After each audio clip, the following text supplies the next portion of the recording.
Bienvenidos a todos a un programa más de este podcast Luz y Entendimiento. Dios los bendiga a todos. Muchas gracias por vernos, por escucharnos. Y ahora quiero presentar a los pastores que van a estar con nosotros en este episodio. Al pastor Daniel Cárdenas. ¿Cómo estás, pastor? Hola, bien, gracias a Dios. Y al Bien, pastor bien. Daniel Castillo. ¿Cómo está, pastor? Amén, bendecido, gracias a Dios. Gloria a Dios. Quisiera que empezáramos la conversación platicando a nuestros oyentes qué predicamos el domingo pasado. Nosotros hemos estado predicando sobre disciplinas espirituales y en esta ocasión estuvimos hablando acerca de la sencillez, de la vida simple que Jesucristo nos enseña a tener, en contraste con doctrinas como el Evangelio de la Prosperidad, ¿no? Y creo que fue una buena predicación, bien recibida por muchos, aunque hubo pedradas grandes para todos. Las famosas pedradas, ¿eh? Nosotros salimos bien descalabrados. Bueno, yo estuve predicando sobre el pasaje de Marta y María. Es una serie que la pastora principal la está desarrollando y ella no estuvo este fin de semana, entonces me dejó que siguiera con el hilo de este pasaje. Entonces tocó el pasaje de Marta y María y pues el énfasis va siempre sobre las ocupaciones versus el tiempo que le dedicamos al Señor, haciendo ese contraste entre Marta, la afanada, y María, la que escoge la mejor parte a los pies de Jesús. Entonces, básicamente fue eso lo que estuve predicando. Yo estuve predicando sobre la parábola de los dos hijos donde el padre les pide que vayan a trabajar a la viña. Uno dice que sí rápidamente, pero no va. Y el segundo dice que no, tal vez de una manera irrespetuosa, grosera, pero se arrepiente y finalmente va a trabajar a la viña. Hablé sobre que nuestro sí sea sí. Entonces estuve hablando sobre esa parábola, sobre ese tema. También muy bien recibido, gracias a Dios. Tuvimos un buen domingo en la iglesia. Espero que ustedes también hayan tenido un bendecido domingo. ¿Cómo les fue? Gracias a Dios, bien. Domingo de comunión, la verdad. Me gustan mucho los domingos de comunión.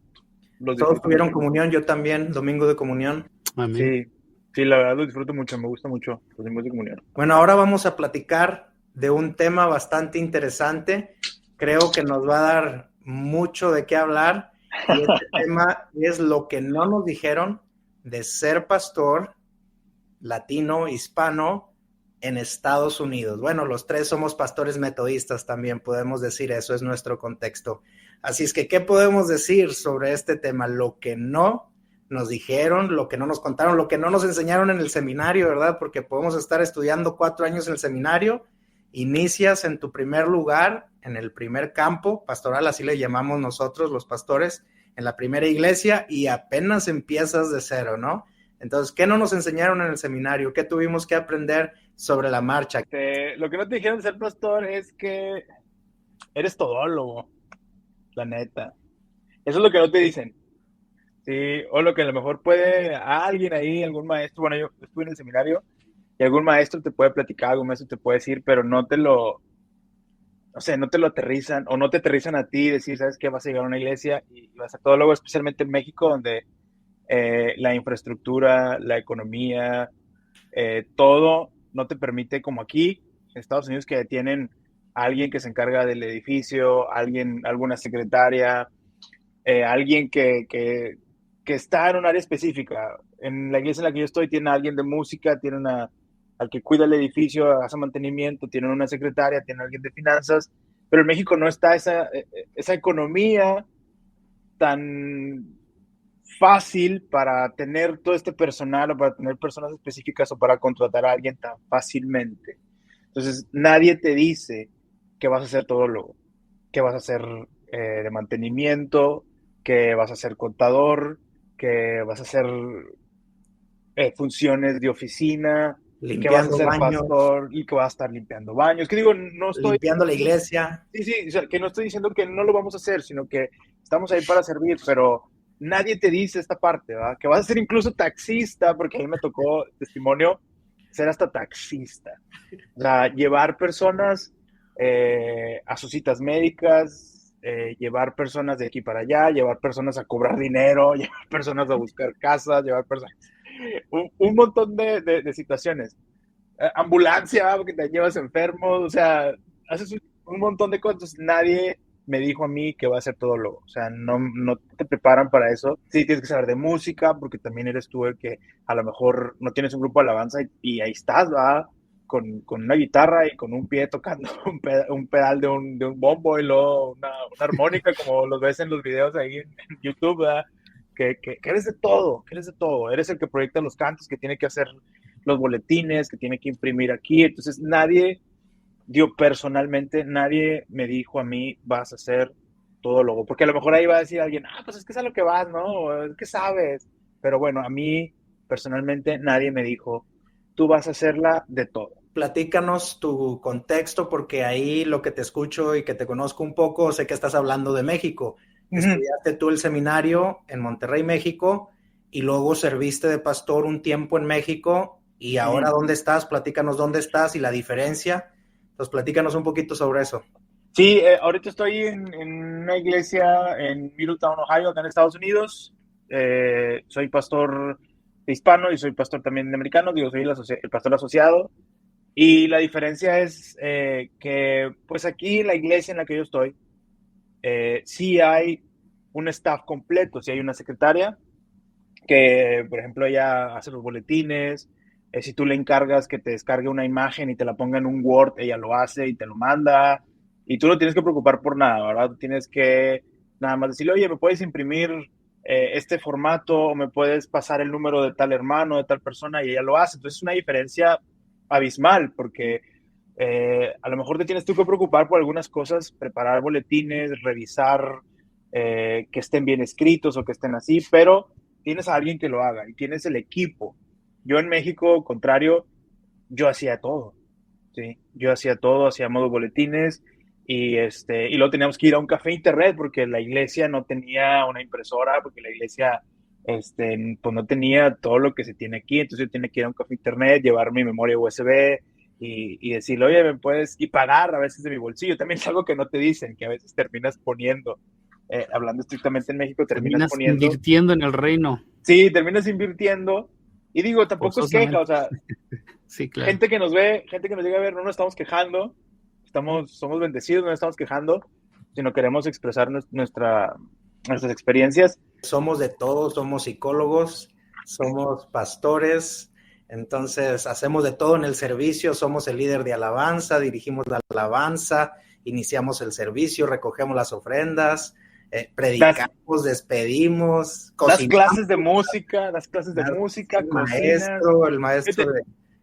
Estuve yo en México en una comunidad rural y hasta tuve que ir a andar escogiendo, bueno, con otros hermanos, obviamente, porque yo no sé de eso. Nos tocó hasta andar escogiendo marranos, ¿verdad? Para los aniversarios, o sea, eres hasta ahí andan haciéndole eso sí todo. No me ha tocado.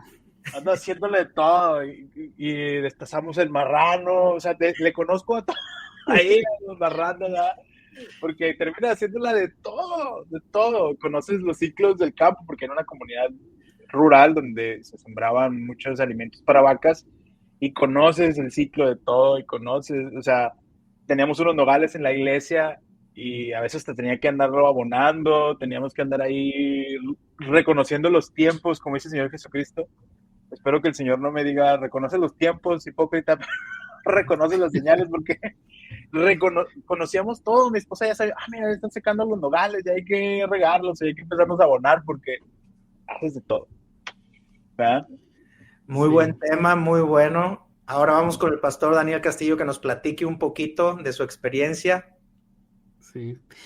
Yo creo que la experiencia es muy semejante, aunque aquí yo nunca fui pastor en México. Y aún así creo que experimenté mucho de lo que mi tocayo Daniel Cárdenas estaba diciendo, ¿no? Que le tocó hacer de todo, de taxista, del conserje, del secretario. Creo que tiene que ver mucho con la dependencia que hay si empiezas en una iglesia independiente de una iglesia americana y del tamaño de la iglesia, ¿no? Uh-huh. A mí sí me tocó mucho de eso y pues ahorita estamos en una situación semejante, pero nosotros estamos dentro de una iglesia americana, pero somos independientes de la iglesia americana. Entonces, en ese sentido, pues todavía experimentamos muchas cosas y poco a poco, conforme la iglesia, la congregación ha ido creciendo, se ha ido desarrollando, pues hemos podido delegar funciones, pero sí, aquí sabemos hacer de todo también. Y en mi experiencia, algo que yo siento que cuando empecé el ministerio no supe, es lo complicado que pueden ser las relaciones con la congregación. Sí. Siempre uno llega a ser pastor con la emoción, ¿no? de servir al Señor y todo eso. Y una de las cosas que a mí me pegó duro primero es que cuando tú eres el pastor, la gente se abre de corazón, entonces llegas a conocerlos muy profundamente y bueno, te toca vivir con ellos gozos, pero también tristezas, ¿no? Y te pega duro. Te toca, a mí una de las cosas más duras que me tocó es acompañar a una familia que perdieron su bebé, a una familia de niños pequeños que perdieron a su papá, y bueno, de ahí pues casos semejantes, ¿no? Pero esas cosas nadie te prepara, ¿no? Para eso. Y bueno, yo la otra cosa que yo tuve es que yo no empecé siendo pastor después de terminar el seminario, sino que yo empecé primero y después en la marcha me fui capacitando, entonces tuve todavía un poco más de experiencias por conocer y ahí sí muchas de estas cosas me pegaron duro. Y en cuanto a lo complicado de las relaciones con la congregación, creo que una cosa que a veces te dicen, ¿no? Es que no debes encajarte demasiado en las relaciones con la gente, y es imposible. Yo pienso que eso es algo que no se puede. Y bueno, eso es parte de lo que los americanos tienen, los pastores americanos tienen como muy separada mi trabajo es ser pastor y tengo mi familia y mis cosas aparte. Y en la cultura hispana, pues es un poco más, nos mezclamos más, ¿no? Emocionalmente, hablando emocionalmente, ahí se separan los americanos, ¿va? Sí, son bien fríos. Sí. Sí, es como que en el servicio el domingo, ay, jiji, jajaja, pero entre la semana no te vuelvo a hablar. Y ya después, y mi hora termina a tal hora, ya no me llames. Sí. En cambio, pues aquí en la comunidad hispana, empiezas a tener ese contacto con toda la gente. Y sobre todo aquí en Estados Unidos, mucha gente que se ha dejado su familia, sus amigos, su cultura, y llegan a la comunidad, aunque no sean parte de la iglesia, pero sobre todo si son parte de la iglesia, se vuelven tu familia. Los niños los ves como hijos tuyos, ¿no? Los ves crecer, los ves, celebra sus cumpleaños, estás con los papás. Y te invitan a la celebración importante, o sea, eres parte de la familia, ¿no? Sí, las fiestas, los cumpleaños. Sí, está. Entonces, y de repente, pues, cuando ellos sufres tú también, ¿no? Uh-huh. Y claro, experimentas los gozos también con la familia y todo esto. Uh-huh. Pero además, una cosa que sucede entre las iglesias hispanas, pero en general en el cristianismo, es que la gente a veces se mueve de lugares, ¿no? Tiene un periodo de tiempo en su vida en que crecen en un ministerio y a veces se van. Y pues igual te sientes como abandonado, ¿no? Te estás divorciando. Casi. Que es un duelo. Es un duelo, de verdad, ¿no? Uh-huh.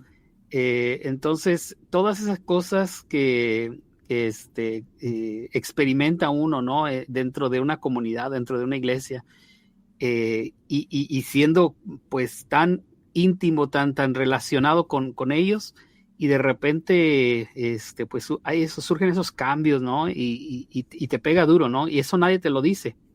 Uh-huh. Eso nadie te lo enseña. Y bueno, pues yo de verdad, cuando empecé el ministerio, pasé en muchas ocasiones, incluso me deprimí. Uh-huh. Cuando, pues yo sentía que yo me esforzaba y trataba de enseñarle a la gente, y la gente pues no tenía interés, gente que solamente se iba, ¿verdad? Y se alejaban, y bueno, yo sentía feo, ¿no? Sentía ese duelo. Uh-huh. Y pues ahora, aún teniendo ya un poco más de experiencia y sabiendo que eso es una posibilidad y que esas cosas pasan en las congregaciones, pues todavía se siente, ¿no? Cuando pierdes a alguna miembro, alguna familia de la congregación, por alguna razón, algunos se tienen que mover por cuestiones familiares, de trabajo, etcétera. Pero siempre pega eso, ¿no? Pega duro. Uh-huh. Y eso nadie te lo dice. Uh-huh. Exacto. Sí, pues muchas estadísticas de pastores, es bueno escucharlo también de otros pastores, porque así dices, bueno, no nada más soy yo, ¿no? Sí. Que los pastores batallan mucho también con sus emociones. Estamos hablando de jovencitos que tú ves y que tú aprecias con intentos de suicidio, con suicidios, con cuando hay muertes de jovencitos que tú conoces o que vienen a tu iglesia, que son hijos de algún miembro de la iglesia, que nos ha pasado a todos, yo creo, ¿no? Las muertes, los funerales son los más difíciles. Entonces, todas esas noticias pues son demasiado fuertes y a veces separar es muy difícil. Entonces, yo les voy a compartir una, pero la voy a compartir para que ustedes también sigan platicando sobre esta misma. Nadie nos dice a los pastores que esto es un ministerio, ¿verdad? Así nos lo enseñan, pero uno con la mentalidad humana cree que para ser exitoso tiene que trabajar más y más y más y más y más y más, y la fórmula, al trabajar más, el resultado es las cosas mejoran.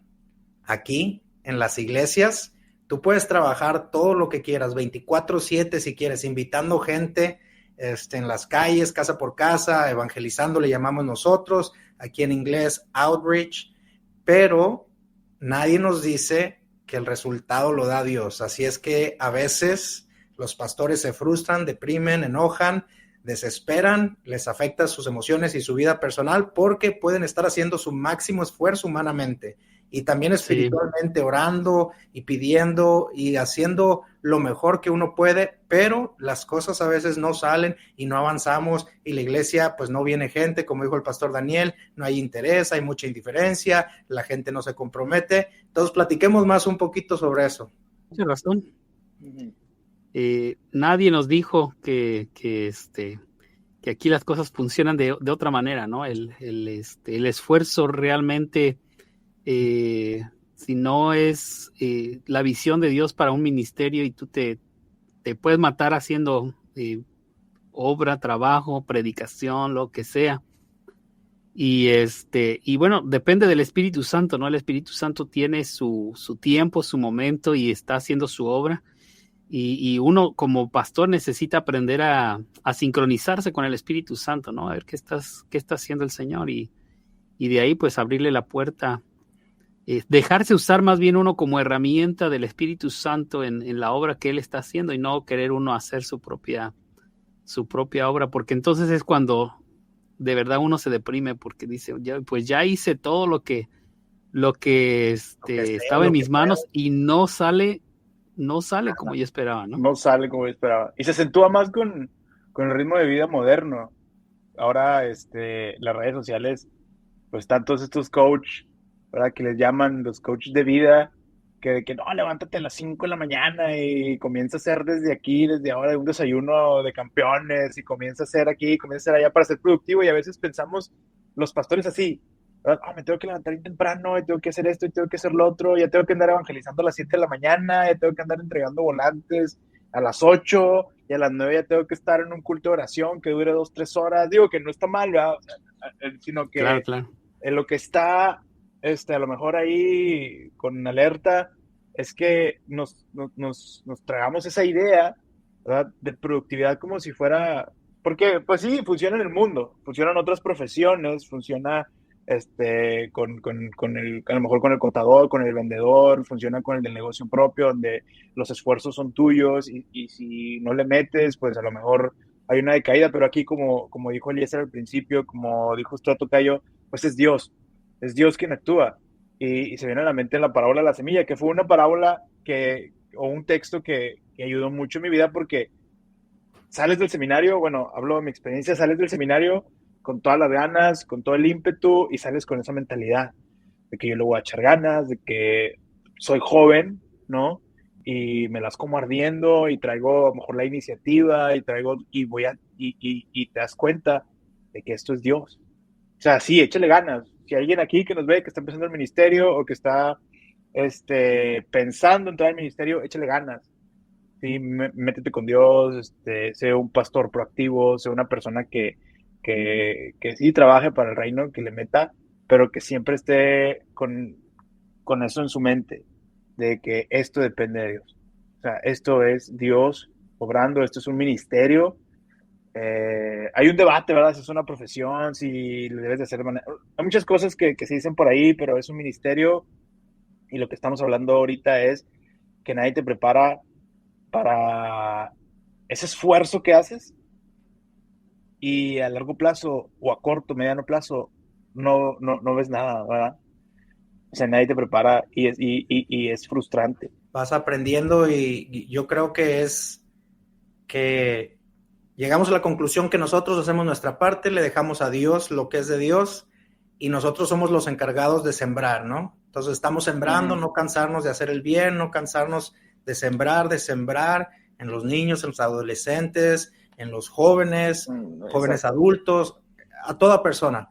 Pero es sembrar y dejarle a Dios para no enfermarnos, ¿no? Para no Exacto. vivir con... Exacto. Sí, yo decía la parábola del sembrador, ¿verdad? Que sale, siembra y no sabe cómo la semilla crece, cómo es todo el ciclo, ¿verdad? Pero que comienza a dar fruto. Así, fue en un ministerio, en un momento crítico de mi ministerio, fue un pasaje que Dios usó para traer descanso a mi vida. Sí, decir, o el fruto no es como uno lo quiere, ¿no? Porque sí, si sí. que no lo ve uno, dice uno, yo quisiera esto, yo quisiera que pasara esto, que la iglesia esto, que viniera más gente, que fuera más grande, que hubiera más ministerios. Exacto. Pero estás dando fruto en otra área. ¿Sí? Uh-huh. O sea, estás dando fruto en otra área. Está creciendo tu congregación, a lo mejor en las relaciones, a lo mejor no está creciendo numéricamente, pero las relaciones entre ellos, los 5, 4 que había, pues ahora están más conjugados, ahora hay más comunicación, hay más conexión, ¿verdad? Que antes. No tienes 10, 15, 20, no tienes 50 personas, pero los que hay están sólidos o estás creciendo en discipulado, no crecen numéricamente, pero están creciendo en conocimiento bíblico, en su relación con Dios, y es un fruto que se está dando, que a lo mejor tú no lo ves como quisieras, porque hablamos de esta productividad, y tienes que tener números, y te frustra. Entonces, pues sí. Hablando en nuestro contexto, ¿no? Porque en la iglesia metodista son mucho de ser así. A los pastores los miden con reportes, a los pastores cada año les piden a cuántas personas bautizaste. Las metas anuales. Las metas anuales, entonces tú tienes que escribir metas, tienes que cumplirlas, entonces ya te andas tronando los dedos al final, ¿verdad? Para cumplir las metas, casi que te quieres salir, ¿verdad? Y meter a alguien sí. Para acá, a la fuerza, ¿no? Nomás para cumplir el reporte. Sí, que repetimos, ¿va? O sea, todo lo que estamos hablando aquí, gente, no es queja y estamos hablando de que no se deba. Sí, debemos de tener metas, ¿verdad? Es importante, porque tienes metas y sabes a dónde vas. Pero ese es el problema, ¿no? Que te miden por eso. La iglesia metodista, estamos hablando de la iglesia metodista, bandita, te mide por esas metas que tienes o el número, que nuevamente hablo en México porque es a lo mejor que tengo un poquito más de experiencia como pastor principal. Aquí estoy como pastor asociado y a lo mejor mucha responsabilidad no cae en mí. Entonces, con México, pues sí era reportes y gente y metas y números. Entonces, a veces sí te pone así como que, órale, ¿por qué me miden así? Y a lo mejor ese es otro punto que a lo mejor no hemos dado pie, pero algo que nadie te dice ser pastor es que los números, pues al final de cuentas a veces no dicen nada, ¿verdad? O sea, pueden decir algo ahí en un papel, pero la realidad es que a veces no son lo que parecen los números. Son buenos los números, son buenas las métricas, pero cada número es una persona, entonces ahí está la diferencia, ¿no? Creo yo. No preocuparse por los números, tenerlos en mente, hay que hacer nuestro más grande esfuerzo, ser siervos fieles, entonces ser buenos administradores de lo que Dios nos ha dado pero ahí las métricas, los números ahí a veces nos ponen en problemas, ¿no? Exacto. Hablemos un poquito este término influencers, que es controvertido pues en todo el mundo, ¿verdad? No importa en qué país estés, en español, en inglés, pero nosotros no nos consideramos para nada de influencia o influencers, como le llaman ahora, pero dentro de nuestras iglesias, por más chicas o grandes que sean, pues las personas nos ven como influencia, ¿verdad? Usando esta palabra. Entonces también hay mucho odio. Nadie nos dice que va a haber un cierto porcentaje de personas en la iglesia que se van a dedicar nada más a estar criticando, juzgando, odiando. A veces es literal, hate, odiando, siempre atacando. Entonces nadie nos dijo sobre eso. Platiquemos un poquito sobre eso, y si tienen anécdotas, si tienen... ¿Qué dicen? Nos van a sobrar. Nos van a quemar la hoguera. No nos quemen, racista. Sí. Hay que decir las experiencias. Recién llegado aquí a Estados Unidos, una persona americana, estábamos en la cocina y hablando entre nosotros en español, me dice, "You're now in America speaking English." La clásica, sí, ¿no? sí. Del racismo, ya estás aquí en Estados Unidos, no hables español, no queremos escuchar el español, o no sé si sientan que uno está hablando de ellos y ellos no entienden, o lo utiliza uno para hablar de personas y que no entiendan, pero así con coraje, con enojo. También tengo una vecina en la parte de enfrente que es miembro de la iglesia, viene de vez en cuando activamente a la iglesia, y nunca nos ha saludado. Le puedes pasar enfrente y decir, hola, ¿cómo estás? Dios te bendiga, y te va a dejar con la mano estirada y no te va a dirigir la palabra. Totalmente sabemos que es por ser hispanos, latinos. Así como ella, hay varios que los puedes ver en un lugar público, los puedes ver, los saludas y no te va a saludar, porque pues tienen ahí conflictos todavía con tu nacionalidad, o de dónde provienes, de dónde vienes. Entonces nos ha pasado de todo, ¿verdad? Hasta personas que simplemente no les caes bien y a todo lo que hagas van a poner un pero, van a estar en contra. Parece que están haciendo campaña directamente en contra tuya, ¿no? Exacto. Cierto. A mí me pasó un conflicto ahí, ya saben, con dinero. Bueno, primero ya se venía sembrando algunas cosas. Estábamos en pandemia y me di cuenta porque una vez estaba un domingo y acababa de grabar, había pasado unas cuantas horas y llegan unos administradores así muy sospechosos a la iglesia. Yo los vi que entraron, entonces voy detrás de ellos y, hermanos, ¿qué pasó? Pues estaban ahí haciendo ahí como que un complot, ¿no? Según esto, para nombrar a un presidente de la Junta de Administradores, que en México, bueno, tenemos ¿cómo se llama? La Junta de Administradores, y se rige ahí con el libro de la disciplina. Total, el presidente de la Junta de Administradores es el pastor, ¿sí? La disciplina no la marca, el libro de disciplina en México lo marca, y estaban ahí, tenemos que escoger un presidente de la Junta de Administradores. Ya les dije yo, hermano, soy yo, el pastor de la Junta, el presidente de la Junta de Administradores. No, es que no es usted. Bueno, hubo un dimes y diretes, ahí comenzó la riña. La bomba explotó una vez por cuestiones ahí de un recibo de luz, de cosas, de dinero. Se pusieron ellos de acuerdo primero, lo fueron y me buscaron. Se armó ahí un problema y dimes y diretes. La verdad, yo había tenido una velada con los jóvenes como un tipo campamento. Habíamos llegado ese día en la mañana, no habíamos dormido nada. Habíamos estado trabajando toda la noche con los jóvenes. Yo estaba dormido, estábamos dormidos mi esposa y yo. Llegaron, me tocaron, me agarraron con los Cárdenas arriba, decía mi mamá, trae los Cárdenas arriba. Me agarraron con los Cárdenas arriba. Y sí, la verdad hubo ahí una discusión bien tremenda. Esto fue un sábado, una situación bien terrible. Yo tenía que predicar el domingo, la verdad. Tuve que hablar con un amigo el sábado en la noche. Estuvimos ahí, estuvo ahí orando por mí y me dijo, pues súbete al púlpito porque esto es para Dios, ¿verdad? Los hermanos me dijeron muchas cosas. Organizamos una junta después con la superintendente, que es como un supervisor que tenemos los pastores, alguien que ve tu trabajo, ¿verdad? Y estuvimos ahí trabajando con la superintendente. Me dijeron muchísimas cosas.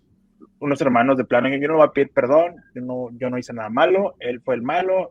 A mí me dijeron que me quedara callado, entonces pues yo obedecí, estuve ahí presente, me dijeron de muchas cosas. Una hermana sí me pidió perdón. A partir de ahí se me fueron como 3 familias de la iglesia.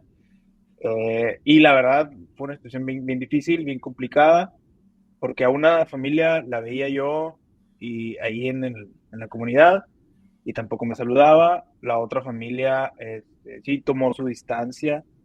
Tuve que ir yo a hablar con ellos y agarrar el toro por los cuernos y hasta pedirles perdón. O sea, pedirles perdón, hablar con ellos, disculparme. La verdad fue una situación bien, bien tremenda, ¿no? Que nadie te prepara para esas situaciones. Porque tú llegas pensando que, soy el pastor y sí soy monedita de oro. Sí, porque estás en una comunidad de fe donde lo ideal es que nos amemos los unos a los otros, ¿verdad? Eso es lo ideal. Que sucede, sí, hay muchas congregaciones que se aman los unos a los otros y congregaciones que se les aplaude, pero somos una comunidad, un ente biológico que vive, que siente, y la verdad es que no somos monedita de oro. Entonces, nadie te prepara para ese tipo de cosas. Yo creo que, Eliezer, tú no te esperabas que alguien de tu comunidad de fe, tu iglesia, sintiera ese racismo, ¿ok? Que se expresara con racismo, porque tú dices, estoy en la iglesia y ¿qué puede pasar? Y pues nadie te prepara para los problemas, ¿verdad? Ni para, porque a veces tú dices, no, yo voy a estar lo más sobrio posible y yo voy a estar lo más callado posible, y cuando llega el problema, te sale, te bajas de la cruz, te quitas los clavos y te bajas, Pues y a somos un veces, humano más. sí, a veces cuando toca a tu familia, o cuando, o sea, digo, yo esa vez, yo no me justifico, sí, a veces soy cirillito, ¿verdad? Me prendo luego, pero ese día la verdad estaba dormido, me agarraron en curva, ellos sabían, ellos había hecho su junta y luego ya vinieron y yo no sabía de qué estaban hablando, me agarraron así, la verdad. De hecho, hasta estaba creo que en ropa interior porque hacía mucho calor, estaba hasta en ropa interior. Le dije, hermanos, permítanme, déjame, pongo un chore ahí, una camisa, algo así, ¿no? Y salí de ahí en Crocs, yo creo, en chanclas ahí, y estuvimos ahí platicando, pero la verdad estuvo una situación muy difícil que se tornó, yo creo que, pues en algo personal también, digo, de mi parte, porque nadie te prepara para esto. Ya hasta después dices, no me lo debí haber tomado personal, ¿verdad? O no debí de haber hecho eso, pero la realidad es que no está en el manual de cómo ser pastor, ¿verdad? Nadie nos preparó, nadie nos dijo que tal vez en México, a mí no me tocó, yo solamente he sido pastor acá en Estados Unidos, pero en México las personas y los miembros te van a cantar el dinero, te van a cantar tu salario. Sí, cómo no. Lo que tú hablaste fue sobre un recibo de la casa. Nosotros los pastores nos pagan los recibos. Uh-huh. Entonces, lo que tú hablaste es sobre un recibo que salió alto en la casa y que quieren que tú lo pagues y te echan pleito. Sí. O cuando sales de vacaciones, yo he escuchado de muchos pastores, no pueden salir de vacaciones nunca, y cuando salen escondidas, porque si se enteran no pongas nada, no tomes fotos en redes sociales, porque Sí. te robaste el dinero, ¿de dónde sacó dinero? El pastor no puede salir de vacaciones. Sí, exacto. A eso estamos hablando, para que la gente nos entienda. Sí. Yo no es cuestión de vacaciones, no tanto por el dinero, sino es por la cuestión de que en México también no puedes tener tiempos libres, o sea, como pastor, digo, todo esto está hablando de mi experiencia, a lo mejor ahí va a haber pastores en los comentarios que nos vean, o gente que dice, no, yo nunca he tenido ese problema. Esto es mi experiencia, sí, esto es mi experiencia, era el pastor, tienes que estar ahí 24/7.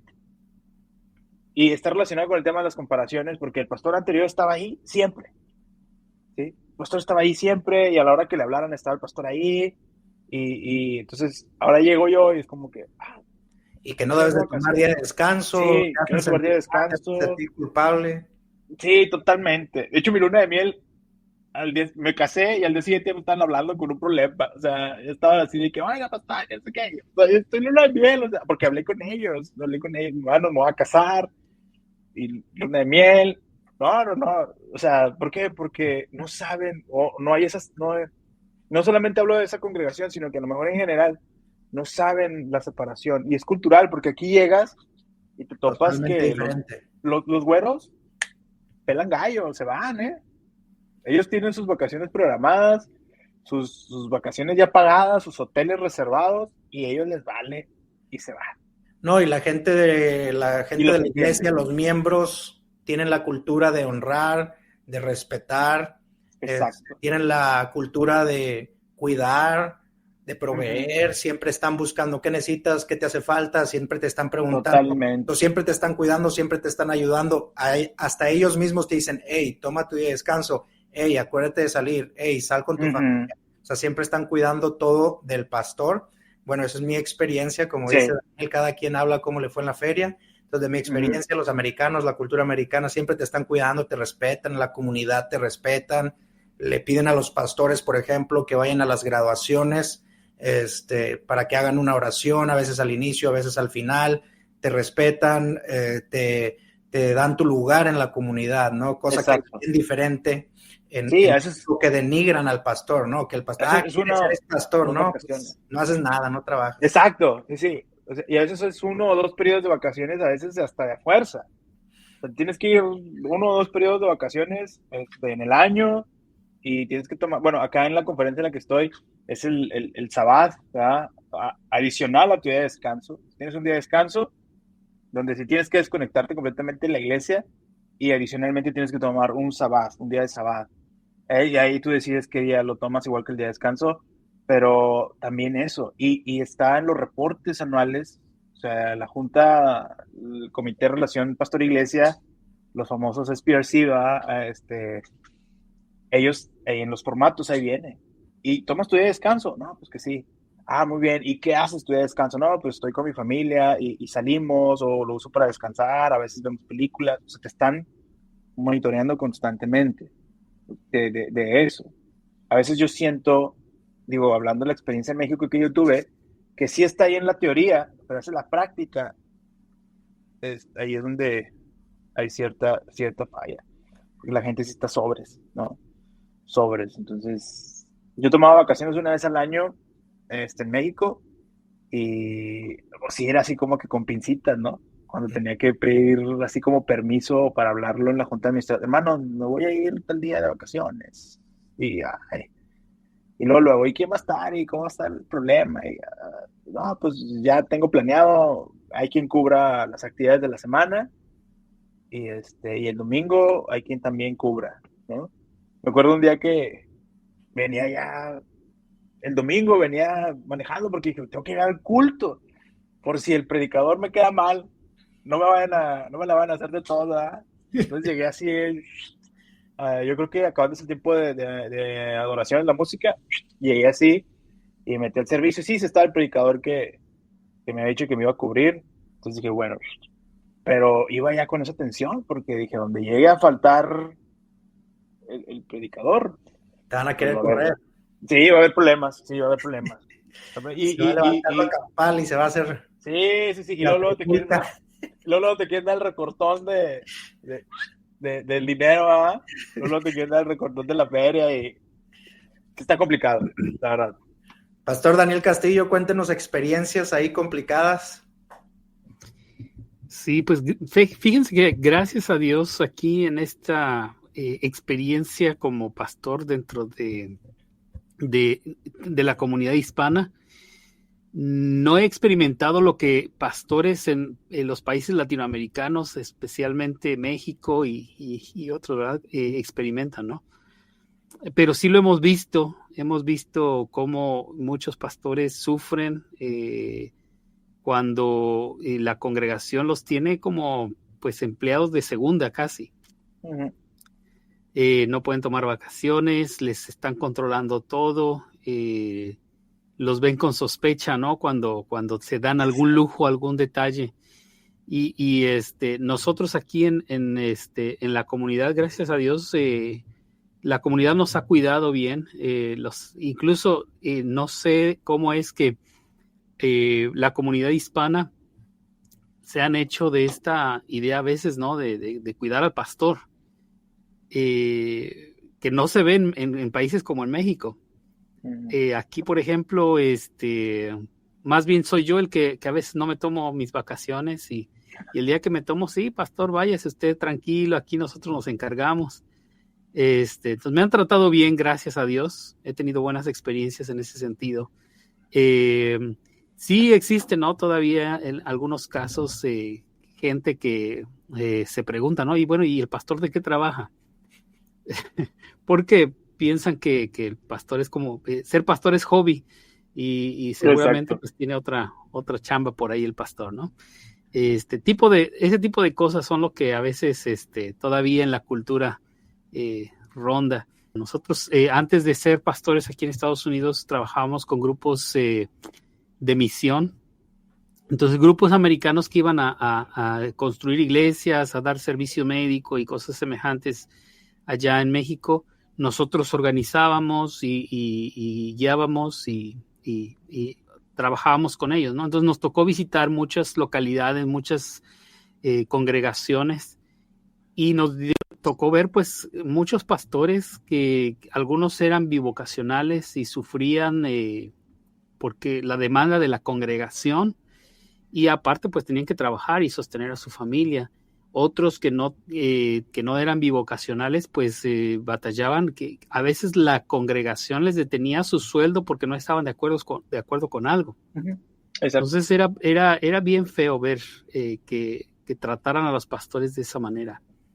Y y creo yo que esto es algo que se da particularmente en la iglesia metodista, pero también se da en otras esferas. Y es más cultural, creo yo. Uh-huh. Porque les digo, gente aquí que vienen de otros trasfondos denominacionales, de hecho, pues tratan a los pastores. A mí aquí en esta congregación no me celebran el Día del Pastor, pero he visto otras congregaciones donde le celebran el Día del Pastor, el cumpleaños del pastor es súper especial. A mí aquí sí me han celebrado mi cumpleaños. Uh-huh. Y lo hacen algo especial, ¿no?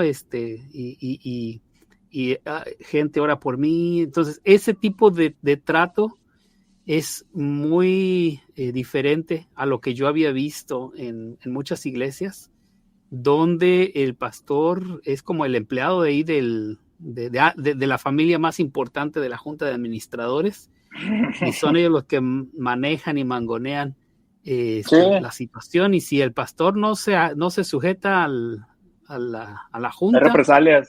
Lo vamos a acusar con el superintendente, con el obispo, y va a haber problemas. Entonces, ese es algo que sí nosotros vimos tristemente en nuestro querido México y en nuestra iglesia metodista, y sí sé que pasa en otro tipo de denominaciones, pero aquí gracias a Dios no hemos experimentado eso. Y con esto terminamos nuestro episodio. Gracias, pastores, por abrir su vida personal, que es difícil contar experiencias que nos han pasado. Ser vulnerables no es nada sencillo. Y para los que nos ven, para los que nos escuchan, tal vez puedan decir, bueno, solo hablaron lo malo o lo negativo. No, solamente son experiencias. Estamos hablando un poquito de cosas interesantes que regularmente no hablamos los pastores, no son quejas. No es nada negativo, es solamente platicar nuestras experiencias que hemos aprendido. Claro que pudiéramos hablar de 100 cosas buenas y bendiciones que trae ser pastor, muchas bendiciones, muchas cosas buenas. Solamente este programa fue para hablar de cosas que no nos enseñan, que no nos dicen antes de que ya seamos pastores en una iglesia o en diferentes iglesias. Y que está bien que si alguien lo ve y que está considerando el pastorado, Dios está llamándolo, pues que lo vea, va, y agarre de esas experiencias, a lo mejor. No se espanten, mucho. No se escamen. Que no se espanten. No le saque, que no le dé frío. Sí, o que ya vaya con, pues me puede pasar eso, me puede pasar lo otro, ¿no? A todos Dios los bendiga, muchas gracias, pastores, y nos vemos en el próximo episodio. Amén. Bye. Gracias por acompañarnos en otro episodio de Luz y Entendimiento. Si disfrutaste de este episodio, no olvides seguirnos en nuestras redes sociales, Facebook, Instagram, YouTube y TikTok, donde nos encontrarás como @Luz y Entendimiento. También puedes escucharnos en tus plataformas favoritas, Spotify, Apple Podcast, Amazon Music y Anchor. Si este podcast ha sido de bendición para ti, considera compartirlo con alguien que pueda necesitarlo. Juntos podemos llevar un mensaje de luz y entendimiento a más personas. Nos vemos en el próximo episodio.